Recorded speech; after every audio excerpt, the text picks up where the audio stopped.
Faijah? Jah? Jah? Keluar yuk. Ih, lagi ngapain sih? Jah? Jah? Apa sih ini? Bentar ya.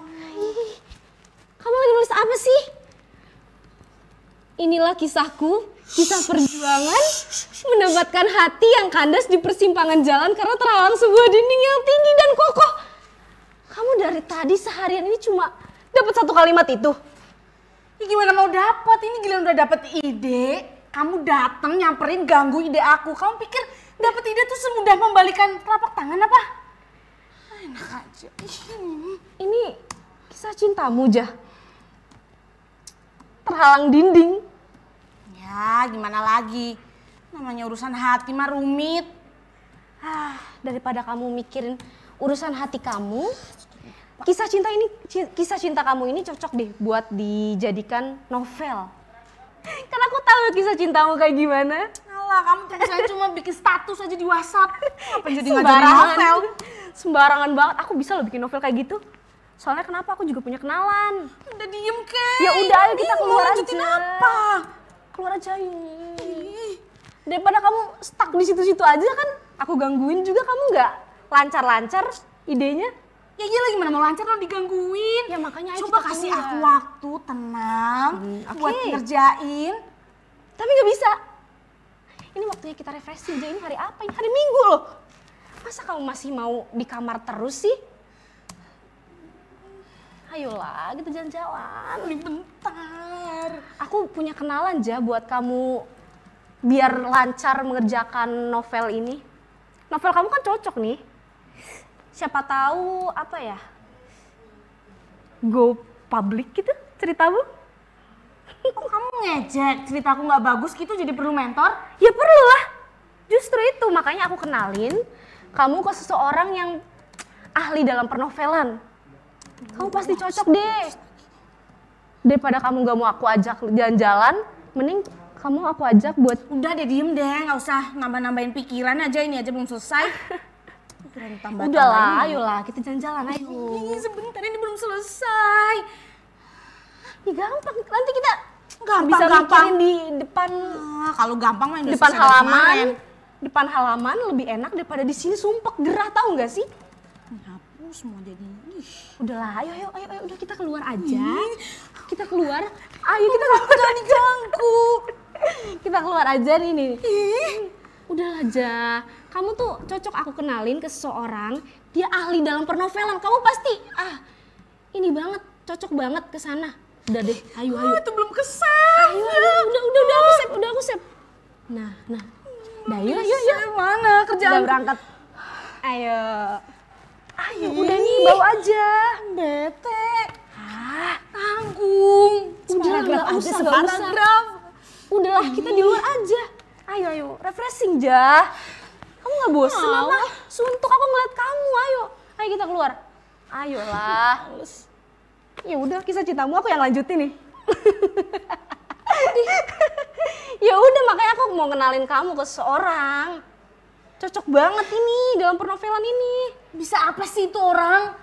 Ya, Kisah cinta aku kenapa dia yang mau ngajarin aku? Kamu kan belum tahu orangnya. Mana lagi tadi? Kamu kan belum tahu orangnya. Ini mana sih Alia tuh? Filenya jadi hilang. Udah aja, masih panjang loh kisah cintamu itu. Mana lagi?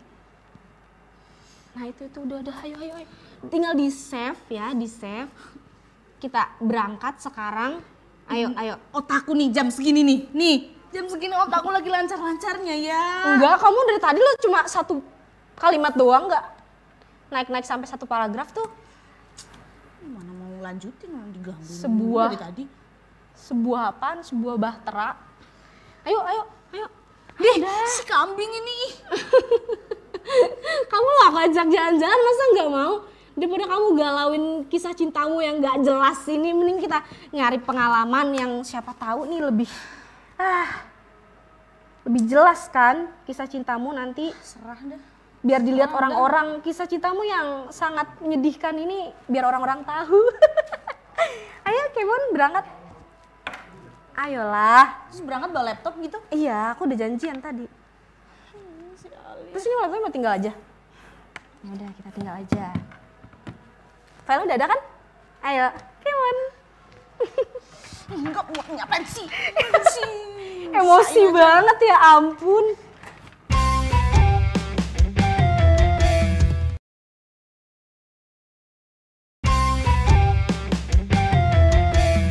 Assalamualaikum warahmatullahi wabarakatuh. Apa kabar pemirsa?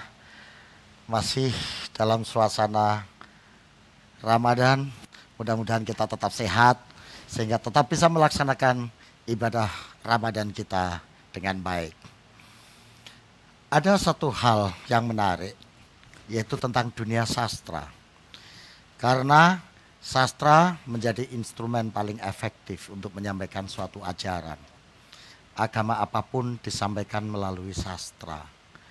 Islam turun juga melalui kitab suci. Dan kitab suci itu penuh dengan nuansa sastra.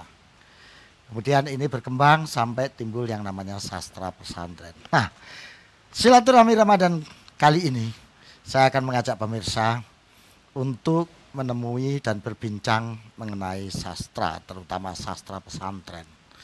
Karena keberadaan pesantren sangat akrab dengan dunia sastra, baik dalam bentuk prosa maupun syair maupun lirik, semuanya akrab di dunia pesantren. Bahkan untuk mengajarkan suatu ilmu tata bahasa yang menurut saya itu sangat pelik dan rumit, itu cukup santai di dunia pesantren, cukup diajarkan dengan sastra. Bahkan sastranya bukan sastra prosa, sastra lirik dalam bentuk syair. Nah, para pemirsa, kali ini saya akan mengajak Anda semua untuk bersilaturahmi Ramadan memasuki dunia sastra. Kali ini saya kedatangan tamu yang sangat istimewa, seorang sastrawan berbasis pesantren yang sudah menghasilkan beberapa karya sastra. Menurut saya ini sastra tidak hanya pesantren tapi juga sastra kontemporer. Buktinya apa? Anak-anak milenial generasi saat ini akrab dengan karya-karya beliau, yaitu Mbak Hilma. Assalamualaikum Mbak Hilma. Waalaikumsalam. Gimana kabarnya? Baik, alhamdulillah. Wah, terima kasih ya sudah menerima silaturahmi kita pada kesempatan kali ini. Sekarang Mbak Hilma di mana? Di Jember apa di mana sekarang? Pulau wonten Jember. Oh, di Jember ya. Saya tinggal di Jember. Sekarang di sana. Apa aktif masih dunia sastra dan lain sebagainya? Ibu rumah tangga, kemudian kebetulan di rumah ada pesantren. Saya juga Alhamdulillah. ngajar di Aliyah di rumah. Masih menulis dan juga bisnis. Waduh, ini yang menarik. Menulis bukan bisnis toh, kan menulis bisa jadi bisnis. Iya, awal mulanya. Iya, karena dulu ada cerita menarik Mbak Hilma. Waktu Mbak Bisri Mustafa, abaknya Gus Mus, itu kan penulis. Banyak menulis kitab, banyak menulis syair, banyak menulis lirik itu ya. Nah, teman akrab beliau ini kan Mbak Kiai Ali Maksum. Nah, zaman dulu sebelum Mbah Ali Maksum memiliki karya, ini teman akrab nih Mbak ceritanya. Ini saya mau meluruskan soal sastra dan bisnis ini. Wah, bahagia ini saya. Nah, jadi suatu saat Mbak Ali Maksum datang ke Mbak Bisri, tanya, nah dulu kan panggilan akrab gitu. Kowe iku lho ndak pinter murah pinter aku, jadi ngomong gitu. Cerdasmu cerdas aku. Tapi ngopo kok kowe iso gawe karya segitu banyak? Lah awak dhewe iki nak nulis iku entuk sak halaman wae wis macet. Nah, entuk sak bab mangkrak. Ha iki rahasiane opo? Wah, Mbak Bisri jawab, ngene lho ndak. Ini bukan berarti saya nggak sopan, karena redaksinya gitu. Ini lho ndak. Sawakmu iki nak sampean iki nak nulis terlalu serius. Lah wong arep nulis kok diniati ibadah. Wah, arep nulis kok diniati bagi ilmu, dakwah. Aku terlalu berat. Nak pancene nulis iso lancar ya diniati wae golek dhuwit. Aku nulis tak niati golek dhuwit. Tak niati bisnis, soal nanti hasilnya untuk duit bisnis dinggo ibadah urusan dia. Berarti kula nderek Mbah Yai. Kenapa begitu kata Mbak Bisri? Soalnya arep nulis diniati ibadah. nulis diniati bagi ilmu, setan godani serius. Tapi nek diniati bisnis, setan godani gak serius. Sekali setan juga setan perlu ditipu gitu. Nek diniati golek duit, rasa digodho kae wis golek duit kapitalis. Dadi lancar gitu. Alhamdulillah. Masih juga bina-bina sastra gitu di bidang sastra untuk anak-anak gitu gimana? Oke, kebetulan setelah era Suhita lahir itu kan akhirnya jadi sering diundang untuk ngisi seminar-seminar kepenulisan. Akhirnya barokah kan? Betul. Walaupun memang itu menulis dan bisnisnya berdampingan. Ya, jadi ya kita pakai edbak kepada Mbak Bisri saja gitu. Pada Mbak Bisri bahwa diniati mengembangkan kreativitas untuk golek duit. Nah, gitu aja. Jadi supaya dari Mbak Bisri setan ki godane gak serius. Padahal jenenge setan ya tetep ae. Jadi tetap membina anak-anak santri ya, membina santri untuk dunia tulis menulis gitu ya, membina mereka untuk mengembangkan kreativitas gitu ya. Iya. Apa nduk? Aku kenalin lo ke kene. Malah geger neng kono iki. Lagi ana wong silaturahim malah. Assalamualaikum. Salam. Ya. Kene kono. Nah. Apa iki dadak gegeran neng iki ana bunyai lho.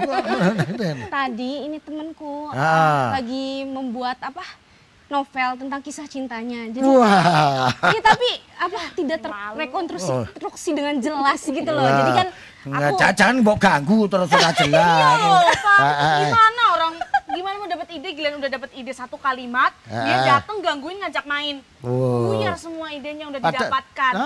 Tapi cuma dapat satu kalimat doang dari satu hari itu loh. Oh, gini.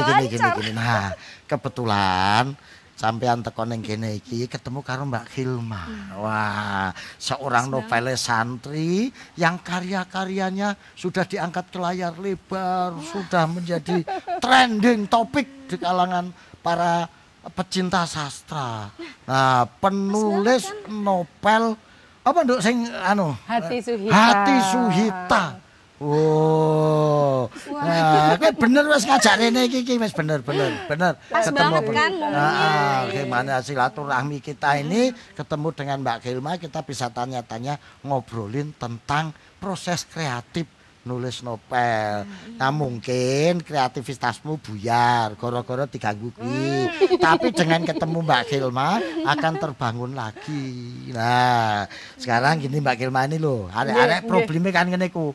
Ya kayak Mbah Wahab Taib, kayak Mbah tadi sama Mbak Ali sering macet, sering Gimana sih proses kreatif itu sebetulnya menurut Mbak Hilma? Sesuai pengalaman jenengan itu.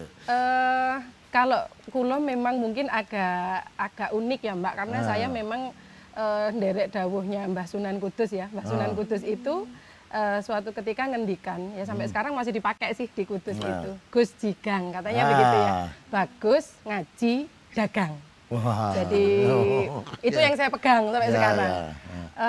Maka kemudian saya itu tidak hanya menulis, tidak hanya berkarya, tapi juga berdagang gitu. Akhirnya karya-karya saya itu setelah kita melewati proses kreatif yang demikian panjang, kita baru memikirkan ini diterbitkan secara indie kayak gitu. Saya punya tim ini Pak Sasro, kebetulan ada sekitar 150 perempuan semua. Wah, di seluruh Indonesia. Ini yang gini-gini bisa masuk nggak ini? Bisa masuk nggak? Harusnya bisa. Kadang kita kalau niatnya cuman untuk diri sendiri memang agak berat. Tapi kalau kita sudah berpikir bahwa kita punya tim nih yang harus sama-sama berjalan, itu biasanya jadi agak lancar nih cara menulisnya gitu. Bukan lagi soal saya sedih punya kenangan mau tak tulis, sudah bukan itu, tapi ini loh kita punya tim yang memang harus maju bareng-bareng. Gitu. Tim kreatif yang bisa menjadikan. Nah, tadi kan Mbak Hilma bilang bahwa proses kreatifnya itu panjang. Nah, itu sepanjang apa itu? Karena tidak semua pengalaman juga bisa dikonstruksi jadi cerita menarik, ya toh. Tidak semuanya imajinasi bisa kemudian disajikan secara menarik. Nah, Mbak Hilma kan waktu itu belum punya tim kan waktu nulis? Waktu nulis belum. Waktu nulis belum. Nah, belum punya tim aja sih menghasilkan karya dasar loh. Nah, itu gimana itu dulu? Yang pertama memang niat. Seperti kata Pak Sastro tadi, kita tuh kalau nulis niatnya sekedar berkarya ya adanya cuman karya. Tapi kalau kita nulis misalnya niatnya ditambah nih, aku pengen nulis untuk berkarya iya, berdakwah iya, ngelabeti sekitar iya. Maksudnya kayak saya di pesantren kan, di rumah ada pesantren, ada lembaganya apa itu yang harus memang harus dihidupi gitu ya, dan seterusnya. Itu jadi kita niat ditata dulu, habis itu ya tentu saja banyak membaca nggih, kalau itu sudah rumus umum. Dan kalau saya ditambah satu, berdiskusi. Kadang kita kalau membaca saja merasa pinter nih Mbak, aku wis pinter ini, dengan banyak membaca sudah merasa saya pinter nih karena banyak membaca. Tapi kalau tidak diimbangi dengan berdiskusi dengan ahlinya, kemudian berdiskusi dengan pakarnya, itu nanti kurang menurut saya. Gitu. Jadi saya kalau nulis mesti berdiskusi. Misalnya kayak novel Wigati itu kan tentang keris, ada tentang cerita tentang Paku Buwono, keris Raja Mala segala macam, itu saya berdiskusi, membaca buku riset kayak gitu. Nah itu, jadi orang yang tengok-tengok neng kamar, menumpuk kenangan, menyusun harapan, harus kayak menggantang angin. Nah, kamu kalau baca novelnya Mbak ini ya Hilma tentang Hati Suwita itu, kamu akan diajak mengembara untuk memasuki dunia dengan istilah-istilah asing barangkali, ya yang itu menurut saya sangat lokal. Istilah Jawa. Nah, misalnya di situ ada Parijoto, di situ ada bagaimana pewayangan, item-item pewayangan itu masuk, jadi luas referensinya. Ada kowe ning kamar tok kalau nglamono pacar diangen-angen. Ayo bundat. Ya bener mbok ganggu iki bener. Gitu ya kan supaya mencar. Nah, Mbak Hilma. Nggih. Teknik. Nah, ini bicara soal teknik ya kan. Ibaratnya kita itu kalau membaca ya, kalau berdiskusi itu kan kayak masuk rimba belantara itu. Nggih, nggih. Ning kono ono kembang anggrek, ono kembang banga, nah itu gimana supaya kita itu memilih yang sesuai dengan yang kita harapkan sehingga betul-betul informasi pengetahuan yang masuk itu betul-betul mendukung dengan konstruksi cerita yang kita bangun.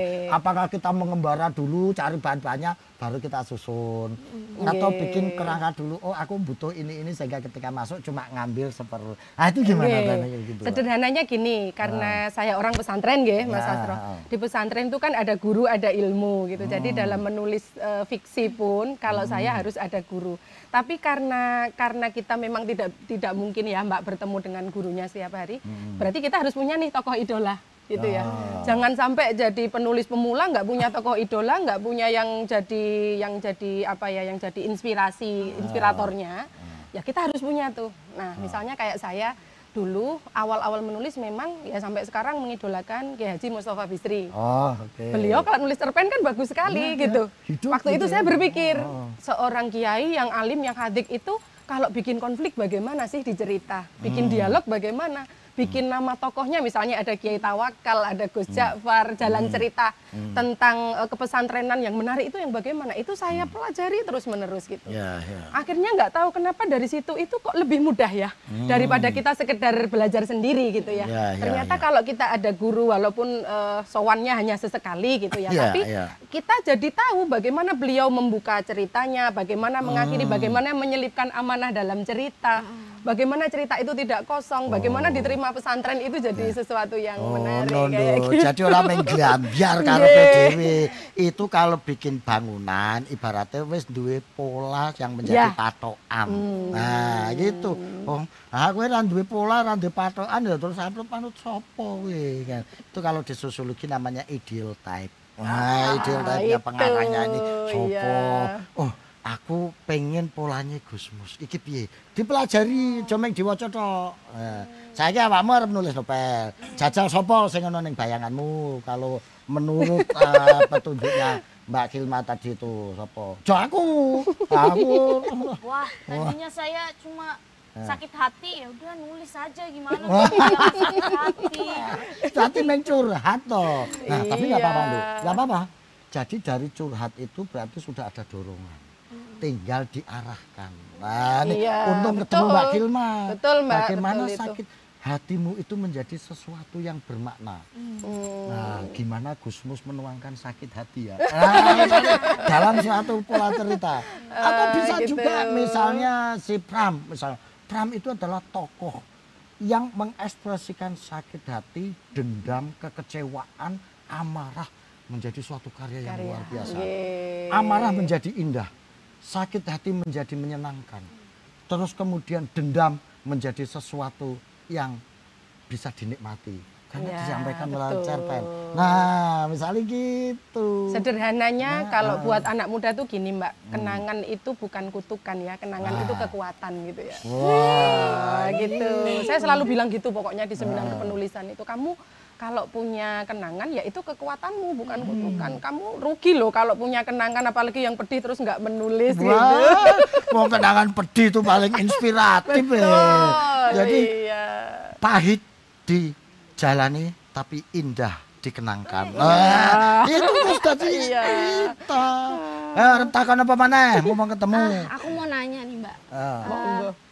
Hasil karya sastranya, karya-karya semuanya, karya Mbak itu semuanya berdasarkan kisah nyata atau emang ada dari imajinasi aja gitu? Kayaknya sih menurut saya nggak ada ya orang yang mentah-mentahan nulis kisahnya sendiri gitu ya. Tapi kan memang berapa persennya pasti ada. Tapi kan terutama pasti orang itu ada tambahan dari, ya kalau riset berarti ya dari hasil risetnya, dari hasil wawancaranya, kemudian dari pengalaman orang-orang di sekeliling kita gitu. Tapi kalau novel itu bagus, pasti mau nggak mau dianggap kisah nyata loh, itu pasti. Iya, arep takok meneh. Yang aku bingungkan ya Mbak, ketika kita stuck di situ gitu, harus mulai dari mana nulisnya? Apakah harus mulai dari kisah ini berawal dari gitu? Aku bingung Mbak, makanya 5 hari ini aku ya cuma dapat 1 kalimat. Iya, itulah pentingnya kerangka karangan gitu ya. Kadang kan ada penulis yang aku itu nek nulis waton, nggak usah ada kerangka karangan dan sebagainya, itu ngalir gitu. Ya itu bagus, tapi kalau lagi stuck itu jadinya kita nggak punya peta nih kita mau kemana. Kerangka karangan itu enaknya kalau kita pas misalnya nggak mood di satu bab, kita bisa loncat di bab terakhir. Di bab terakhir udah selesai, tiba-tiba kita kepengen di bab awal lagi, ke awal lagi, kan sudah terkonsep gitu. Kan kita bosen ya Mbak kalau nulis itu lagi sedih disuruh nulis seneng dan sebaliknya. Tapi kalau sudah ada kerangka kan kita bisa masuk ke pintu-pintu yang udah kita siapkan. Kayak gitu. Salah satu teknis. Salah satu teknisnya. Karena memang semua orang punya teknik beda-beda. Ada yang senangnya memang mengalir sehingga menjadi liar. Ada yang dikerangkakan dulu sehingga bisa memasukkan setiap kreativitas, setiap imajinasi yang ketemu. Ada ruangannya. Kalau Suhita malah unik karena Mas Sastro Suhita itu kebetulan lahirnya di era digital. Jadi dia itu berawal dari saya posting di Facebook pada saat itu. Kemudian respon pembaca bagus, minta dilanjutkan, bab 2 dilanjutkan bab 3. Jadi malah kayak on the spot. Mereka usul apa, saya jabanin, mereka ngeritik apa, saya perhatikan, kasih masukan apa, saya lakuin. Akhirnya cerita itu jadi milik bersama. Sampai akhirnya difilmkan itu gara-gara cerita itu seolah-olah milik semua orang dan saya cuman yang nulis gitu loh. Kok gua banget ya? Yang sana juga yang ini gua banget ya. Orang-orang tuh sih yang baca kayak kok kayak aku ya gitu. Itu malah lebih enak lagi karena kita nggak ada ceritanya bingung ini berhenti di sini nggak ada karena orang-orang udah ngasih masukan nih jalan ceritanya begini. Terus kemudian kalau ada tokohnya misalnya ini Gus Biru padahal anaknya Kiai loh, tapi kok karakternya begitu, dia kok tega ya sama perempuan, Umiknya didiknya gimana, dan seterusnya. Berarti saya kan berpikir, berarti aku ini kurang ini menggambarkan Gus Biru dari sisi aktivismenya, dari sisi idealismenya. Berarti ini masukan nih, kalau cuma pujian kan nggak usah kita pedulikan ya. Masukan orang-orang ini, ya itu asik sekali dibanding yang dulu. Kalau dulu kan setelah terbit baru dinikmati, baru orang bisa mengapresiasi. Sekarang udah enggak Mbak, di era digital itu enak sekali jadi penulis. Orang bisa kasih masukan, bisa kasih reaksi, bisa itu kayak gitu. Itu sudah jadi, zamannya sudah berkembang. Cara memulai ketika stuck itu muncul, keluar dari situ. Rekreasi lagi sampai terkonstruksi lagi. Ada yang mau ditanyakan lagi? Nah, kalau saya pengen menggali lebih lanjut tentang dunia sastra terkait dengan pesantren, Mbak. Nah, sebagai seorang yang menggeluti di bidang sastra, ini kan dengan adanya perkembangan dunia digital, dengan adanya teknologi yang tidak terbatas ini bagaimana sejauh pengembangan Mbak Gilma atau pengamatan pengalaman Mbak Gilma pengaruhnya terhadap dunia sastra itu sendiri, meskipun tadi sudah disinggung satu kasus itu, gimana secara umum? Kalau secara umum menurut saya situasinya memang sedang bagus-bagusnya menurut saya Mas Sastro. Apalagi kalau penulis itu sosoknya memang tidak anti dengan digital ya, tidak anti dengan media sosial, dia bisa berbaur, kemudian dia tetap bisa membawa karakternya kepada dunia digital itu. Tapi memang anak muda sekarang tantangannya kan lebih banyak ya di sastra. Kalau dulu tuh kreatif cukup, sekarang sudah tidak, harus inovatif. Inovatif, kreatif, inovatif ternyata kurang. Kreatif, inovatif, harus kolaboratif juga sekarang. Jadi sudah harus mulai bekerja sama dengan banyak pihak dan seterusnya. Menurut saya kok seperti itu. Sejauh yang sampean rasakan, tadi menyebutkan ada karakteristik anak sekarang. Ya, apa itu yang membedakan dengan yang dulu? Gitu. Sehingga ini perlu kita respon dalam bentuk karya. Misalnya, kalau dulu kita baca novel secara tertulis itu, teks, duduk berjam-jam, itu enjoy. Nah, apakah karakter seperti ini, gaya seperti ini masih related dengan anak muda yang punya kecenderungan bosenan?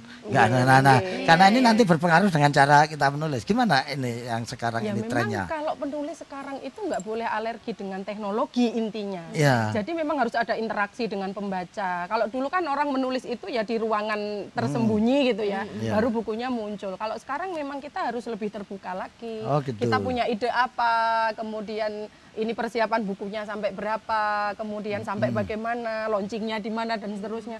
Jadi memang harus hadir di situ.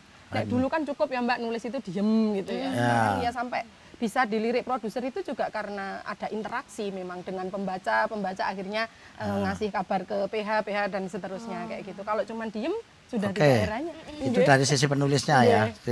Sekarang dari segi respon kita terhadap pembaca ya. Karena anak sekarang baca tebal gitu kan bosan.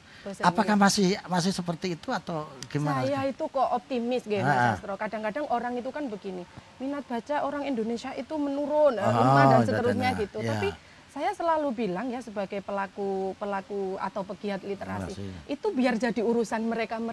Kita yang bisa nulis ini ayo nulis banyak-banyaknya gitu. Buktinya Suhita itu dengan bahasa yang begitu sederhana, dengan cerita yang semua orang merasa terlibat gitu, itu yang baca banyak sekali. Hitungan di kami di penerbit Indi itu ya, penerbit kami sendiri itu 100.000 eksemplar.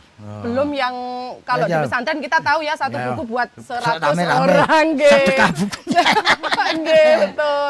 Belum yang palsu-palsu yang apa. Artinya sebenarnya orang-orang itu kalau kita bisa ngambil celah untuk bercerita atau menulis sesuai yang memang menyentuh hati mereka dan memang mudah difahami, mereka seneng kok, mereka bahagia kok. Nah, gini Mbak, sebagai seorang satu bergerak di bidang sastra, yang kedua di pesantren, yang ini sekarang timbul juga istilah dengan sastra pesantren.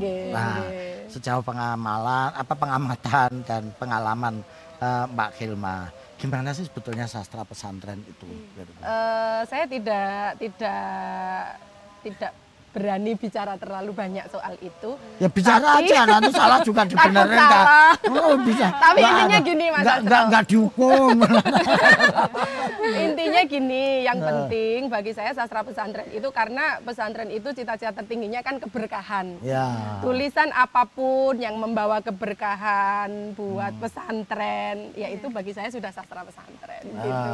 Mau yang nulis orang pesantren atau bukan, ceritanya itu tentang pesantren atau bukan, tapi kalau itu ya menyangkut keberkahan bagi banyak orang, terus apalagi kalau misalnya yang dibawakan itu juga tentang kisah-kisah yang baik-baik tentang pesantren, itu berat ini soal berkah. Wah. Oke, ya bagus sekali. Artinya apa? Bahwa sastra bukan sekedar kata, sastra bukan sekedar untaian kalimat, tetapi sastra harus membawa keberkahan bagi siapa saja yang terlibat di dalamnya, gitu ya.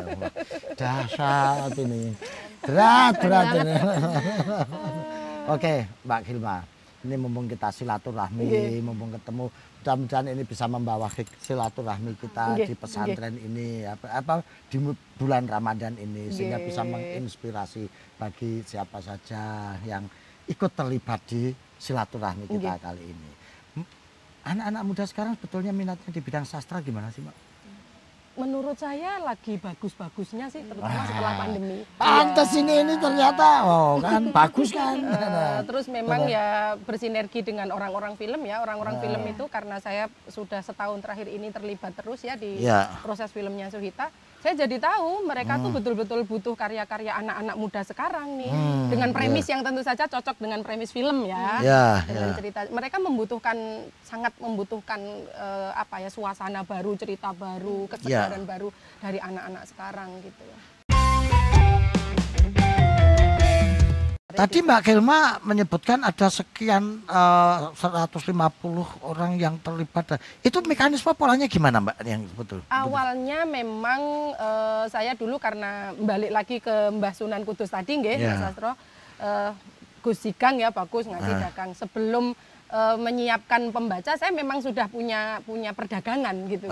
Jadi sudah novel kedua sebelum lahirnya Suhita, ini saya sudah punya perdagangan nih. Saya memang sengaja menjadikan perdagangan itu sebagai alat komunikasi dengan para pembaca.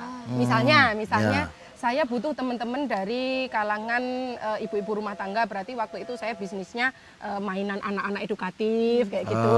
Terus saya butuh nanti suatu ketika orang-orang ini harus membaca karya saya, misalnya orang-orang yang kayak guru gitu. Jadi saya waktu itu sampai berjualan buku-buku tentang sekolah Finlandia dan seterusnya. Akhirnya kita punya persaudaraan nih dengan mereka. Kemudian saya sampai pernah berbisnis apa itu anggrek, mutiara lombok segala macam. Sebenarnya saya menyiapkan pembaca nih. Pembaca itu saya siapkan. Akhirnya saya punya teman-teman sosialita yang ketika buku saya hadir, dia sudah tidak berpikir dua kali. Ini kawan saya, sahabat saya harus membaca bukunya orang ini, dan saya tahu dia menulis, prosesnya selalu saya ceritakan. Karena sebenarnya orang itu dengan kemampuan menulis, berbisnis itu mudah. Urusannya kan tinggal merangkai kata ya, kayak gitu. Begitu novel itu, Suhita itu saya upload di media sosial itu bab per bab itu akhirnya ditangkap sama banyak orang gitu. Artinya untuk menghidupkan sebuah karya sastra juga perlu dipersiapkan ekosistemnya. Nah, jadi ekosistem sastra itu terlibat di situ itu juga pembacanya, kemudian komunitasnya, infrastruktur budayanya, sehingga tercipta budaya baca yang terrelated dengan emosi dia, yang seperti itu. Tapi tiba-tiba ketika Suhita sudah muncul, tiba-tiba banyak yang memanfaatkan itu sebagai brand fashion dan seterusnya. Memang dunia bisnis kan sekejam itu ya. Multiplier efeknya ada. Itu saya dan suami berpikir ini harus kita ambil nih, kita daftarkan ke Disperindak, haki kita minta. Nggak tahu nanti ke depannya gimana, tapi ini harus kita selamatkan dulu. Akhirnya lahirlah jilbab Suhita, outer Suhita, mukena Suhita, tas sekarang. Saya gandeng UMKM semuanya. Multiplier efek secara ekonomi. Gitu. Bukunya tetap jalan. Akhirnya soal film dan sebagainya ya kayak produser akhirnya memang seneng seandainya anak muda ini mau kayak Mbak Hilma ini, kita enak nih di film gitu loh, karena sudah promonya sudah kita bangun kan. Komunitasnya sudah terbangun, komunitasnya sudah, network sudah ada, ekosistem sudah terbangun. Tapi memang agak ngos-ngosan memang, cuman ya. Ya kalau nggak ngos-ngosan orang mergawe Mbak, jenenge mergawe ya kudu ngos-ngosan. Gitu seperti itu. Akhirnya sampai ke luar negeri sekarang, jadi agen saya itu perempuan semua, pesantren semua, alumni pesantren semua. Saya akhirnya cita-citanya bukan lagi jadi penulis, tapi pengen memajukan ekonomi kreatif perempuan-perempuan itu. Nah, kalau untuk ngadepi yang pemula-pemula gini ini gimana Mbak? Ini, iya toh gini ya. Ini kita bukan lulusan pesantren, ini bisa. Ini kan semangatnya ada. Kreativitasnya potensial. Nanti gimana cara mengembangkan yang saya kayak gini-gini? Mental ya, mental mandiri itu. Jadi penulis yang mandiri nggak bergantung ke penerbit mayor, itu penting. Kita bergantung ke penerbit mayor boleh kalau itu awal-awal karena kita masih perlu branding. Branding dan sebagainya. Tapi memang karena zaman sudah seperti sekarang, ke depan itu harus direncanakan nih, suatu ketika harus berdiri di kaki sendiri, harus bentuk tim dan seterusnya. Kemudian yang kedua, kalau kita ingat nasihatnya Imam Ghazali itu ya, kalau kau bukan anak raja dan kau bukan anak ulama besar, maka menulislah itu. Saya baru merasakan itu setelah Suhita ini, Mas Sastro. Ternyata orang, Mbak, kalau mau menulis itu ya, itu akan mendapatkan kemuliaan, kehormatan, persahabatan, cinta kasih, seperti yang didapat oleh anak anaknya ulama besar dan anaknya raja. Gitu. Nah, itu Itu kan. motivasi ya. Bisa pansos. Pansos kreatif. Karena berdasarkan karya. Bukan sekedar berdasarkan kepada perdebatan maupun berdasarkan kepada viral-viral yang nggak jelas itu. Gitu. Sayyidina Ali juga pernah mengatakan, seandainya ide itu barang buruan maka tulisan adalah ikatannya. Nah, itu ide itu bisa liar kayak barang buruan, kalau nggak kamu ikat ya nggak dapat apa-apa kamu. Maka cara mengikatnya itu adalah dengan karya, dengan tulisan. Imam Syafi'i juga pernah mengatakan bahwa seandainya pengetahuan itu harta karun, maka tulisan itu adalah karungnya. Nah, harta karun oke ora mbok karungi yo mblakrak ning ndi dicekeli wong. Nah, itu kata-kata hikmah seperti ini harus ditanamkan pada diri kita masing-masing supaya bahwa nulis, literasi, berkarya itu menjadi sesuatu hal yang sangat penting, terutama bagi anak-anak muda yang jangkauan. Anak kayak awak dhewe wis kadung tuwek wis kliwat, ibarat sepur wis stasiune wis kliwat tok gitu. Nah, ini harus diperhatikan gitu. Jadi jangan hanya tuh pacarku ya apa sih ya yang tega nian hatimu oh kasih ya ambil gedes dia nggak jadi apa-apa. Kadang gitu. Memang anak muda tuh ragu-ragu nggih Mas Astro, nanti masa depanku gimana sih kalau cuma mengandalkan keterampilan menulis gitu. Padahal saya sudah membuktikan itu. Jadi keterampilan menulis itu memang akhirnya memang menjadi penolong gitu ya. Kita mau kemanapun enak kalau bisa menulis gitu. Ya, tidak hanya survive tetapi juga eksistensi. Ya, itu. Dan nulis itu jejaknya paling lama loh. Gitu. Karena yang ditulis hari ini akan terus tercover, apa jejaknya itu akan tetap ada gitu. Oke. Nah, itulah hebatnya kita bersilaturahmi Ramadan itu ya seperti ini. Mbak Hilma. Andaikan detik ini sampean berada di depan anak-anak muda. Ya kan. Kemudian mereka ini memiliki giroh yang sangat tinggi, tapi nggak menemukan jalan untuk mengekspresikan apa yang sampean ucapkan kepada mereka itu. Kalau saya gini ya, kita ingat nasihatnya Semar nggih, ojo mati tanpa aran, jangan mati tanpa nama. Hidup itu cuma sekali dan berkaryalah gitu. Dan gitu. terutama kalau anak mudanya itu perempuan ya perempuan itu memang harus kuat, harus berdiri di kakinya sendiri, nggak boleh bergantung. Kemandirian itu bukan soal nominal ya, tapi soal mental. Mental kita, gimana kita nggak menganggap tugasnya orang lain bagian kita, enggak. Pokoknya ya ayo nulis, ayo berkarya, ayo berbisnis, ayo sebisa-bisanya kita berdiri nih buat perempuan-perempuan. Gitu. Jadi jangan sampai salah baca. Tulisannya mental dibaca mental. Jadi perempuan ini harus mental. Mental, jangan mental. Beda itu Mbak, beda. Tulisannya mental, podo METAL dibaca mental karo mental. Itu maknanya wis beda. Gitu loh. Jadi ini yang perlu diperhatikan. Tata mental, bangun semangat, ciptakan kreativitas. Wah, keren itu. Nah, yang kedua, pertanyaannya orang angel-angel Mbak, sederhana wae karena ini soal laku hidup. Nah, soal laku hidup, soal kenyataan. Karena kadang kenyataan itu sama, tapi bisa menghasilkan produk yang berbeda. Karena pensikapan yang berbeda. Nah, ini gimana untuk supaya mensikapi keadaan secara tepat, akurat, bermanfaat. Nah, gitu. Karakter nggih kayaknya ya Mas Astro, kayaknya kalau jadi penulis itu terutama ya karakter, kita harus punya ciri khas karena penulis-penulis baru itu terus berdatangan, kemudian seperti berjamur itu ya datang terus. Tapi kalau kita punya karakter, kita kan nanti juga akan tetap tidak redup gitu ya, tetap akan bisa menyala gitu. Kayak Abah dulu misalnya beliau itu selalu memberi nasihat saya, nak kamu tuh nggak usah kemaruk pengen belajar semua hal gitu, tidak perlu, belajarlah satu hal dan kuasai itu gitu.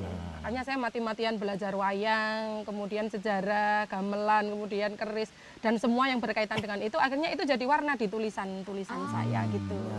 Jadi akhirnya menjadi pembeda dengan banyak penulis, walaupun secara kisah sebenarnya ya gitu-gitu aja kan. Kalau cerita apalagi kisah cinta kan soal ditinggalkan meninggalkan. Sejak Nabi Adam ya urusannya ngono kuwi. Cinta itu ya begitu mulek di situ. Tapi karena itu ada ciri khasnya, itu kita pertahankan saat orang-orang tidur kita belajar, saat orang-orang istirahat kita bergerak, bekerja, berkarya, akhirnya itu jadi.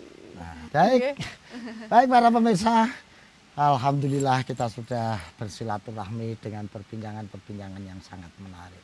Satu yang perlu kita catat, seorang seniman, seorang sastrawan adalah ibarat pohon yang tumbuh dan hidup. Dia tidak akan membiarkan realitas dan kenyataan ini lewat begitu saja. Karena seniman, sastrawan bukan batu.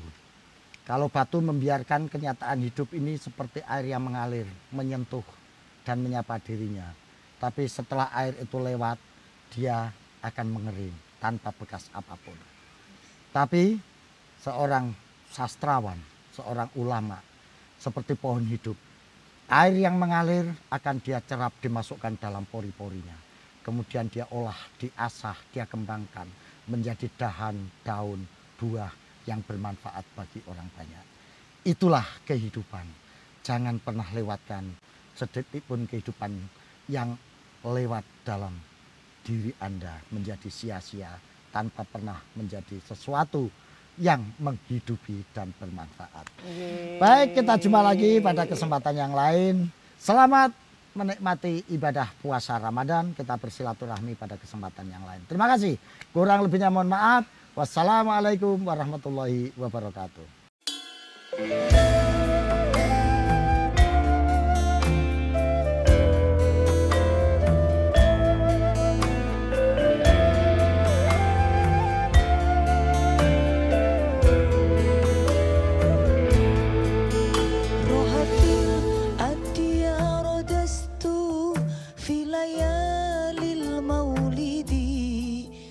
والبريء النور يبدو من معالي أحمدي راحت الديار دست في الليالي المولد والبريء النور يبدو من معالي